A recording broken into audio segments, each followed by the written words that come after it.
بسم اللہ الرحمن الرحیم۔ السلام علیکم ڈیئر ویورز، آپ کے فیورٹ انفارمیٹو چینل حقائق ٹی وی سے آپ کی خدمت میں حاضر ہیں۔ آج ہمارا موضوع گفتگو کان ہے۔ کان کی کئی چھوٹی موٹی خرابیوں کا علاج گھریلو ٹوٹکوں سے کیا جا سکتا ہے، لیکن یہ یاد رکھیے کہ کان تین طرف سے دماغ جیسے نازک اور اہم عضو سے گھرا ہوا ہے۔ کان کی کسی بیماری کو طویل یا شدید نہ ہونے دیجیے اور فوراً ڈاکٹر کو دکھائیے، کیونکہ کان کی معمولی بیماریوں کو نظر انداز کرنا کسی لا علاج بیماری کا باعث بن سکتا ہے۔ کان کا میل کان کی نالی کو ملائم رکھنے کے لیے اس کی دیواروں سے تیل کی طرح کا مادہ رستا رہتا ہے۔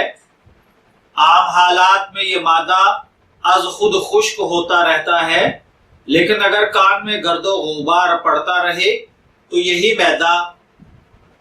یہی مادہ میل کی صورت میں کان میں جمع ہو جاتا ہے۔ عموماً یہ میل آپ کو کوئی نقصان نہیں پہنچاتا، لیکن اگر یہ بہت زیادہ مقدار میں ہو جائے تو آدمی اونچا سننے لگتا ہے۔ ہوا سے نمی جذب کر کے میل پھول کر کان میں درد کرنے لگتا ہے۔ برسات کے موسم میں عموماً یہ خرابی پیدا ہو سکتی ہے۔ اگر نہاتے وقت پانی کان میں داخل ہو جائے تو بھی کان درد کرنے لگتا ہے۔ کان کا میل کھرچنی سے بھی نکالا جا سکتا ہے، لیکن اس طرح کہ جھلی یا کان کی نالی کے زخمی ہونے کا امکان ہوتا ہے۔ کھرچنی کو احتیاط سے یوز کرنا، کان دھونا یا دھلانا زیادہ محفوظ اور زیادہ مؤثر ہے۔ پرانا میل عموماً سخت ہو چکا ہوتا ہے۔ اسے نرم کرنے کے لیے 3 روز تک روزانہ 4 دفعہ کان میں گلیسرین کے چند قطرے ڈالیں، چوتھے روز کان دھلوا لیں۔ اگر گھر میں پچکاری موجود ہو تو آپ خود بھی کان دھو سکتے ہیں۔ 1 گلاس نیم گرم پانی میں 3 چٹکیاں خوردنی نمک یا یورک ایسڈ کا سفوف ڈالیے اور اسے پانی میں اچھی طرح حل کر لیجئے۔ پانی کی درجہ حرارت آپ کی باڈی کے درجہ حرارت جتنا ہونا چاہیے۔ کان کے نیچے کوئی برتن رکھیے۔ عموماً کان صاف کرنے کے لیے گردے کی شکل کی تھالی استعمال کی جاتی ہے۔ پچکاری کی دھار کا رخ پیشنٹ کی پیشانی کی طرف نہیں بلکہ سر کی پشت کی طرف رکھیے۔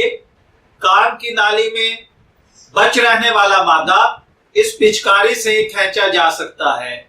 اگر 3 دفعہ پچکاری مارنے سے بھی میل نہ نکلے تو مزید پچکاری نہ کریں۔ اگر آپ کے خیال میں کوئی چیز کان میں موجود ہے تو ڈاکٹر کو ضرور دکھائیں۔ اس کے بعد آتا ہے کان کا پھوڑا۔ پھوڑا کان کی نالی کے بیرونی حصے میں نکلتا ہے، کیونکہ بال صرف اسی حصے میں ہوتے ہیں۔ ناخن یا کھرچنی کی معمولی سی خراش پھوڑے کا باعث بن سکتی ہے۔ بعض اوقات کان سے بہنے والی پیپ میں موجود جراثیم بھی پھوڑے کا سبب بن سکتے ہیں۔ مریض کو کان میں شدید درد ہوتا ہے۔ کان کو ذرا سا کھینچنے سے شدید درد کی ٹیسیں اٹھتی ہیں۔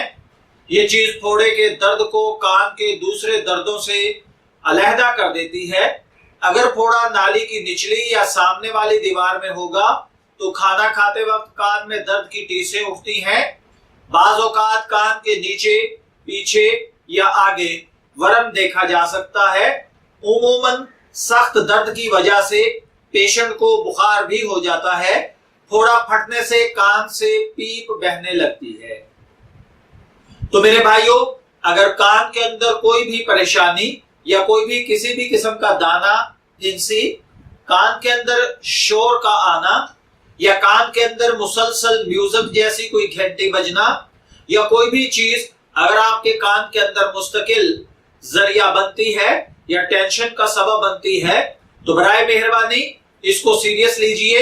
گھریلو ٹوٹکے استعمال کرنے کی بجائے اپنے آپ علاج کرنے کی بجائے، سیلف میڈیشن کی بجائے آپ کو چاہیے کہ آپ فوراً کسی اچھے ENT سے رابطہ کیجئے اور اپنے کانوں کا باقاعدہ چیک اپ کروائیے، کیونکہ جیسے میں نے ابھی عرض کیا کہ کان 3 سائڈوں سے دماغ کے ساتھ اٹیچ ہوتا ہے، اس لیے اس کو خود سے چھیڑنا مزید پریشانیوں اور الجھنوں کو اپنے لیے دعوت دینا ہوتا ہے۔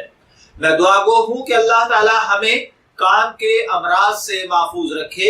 اجازت چاہیں گے، پھر ملیں گے کسی نئے انفارمیٹیو ویڈیو کے ساتھ، تب تک کے لیے اللہ حافظ۔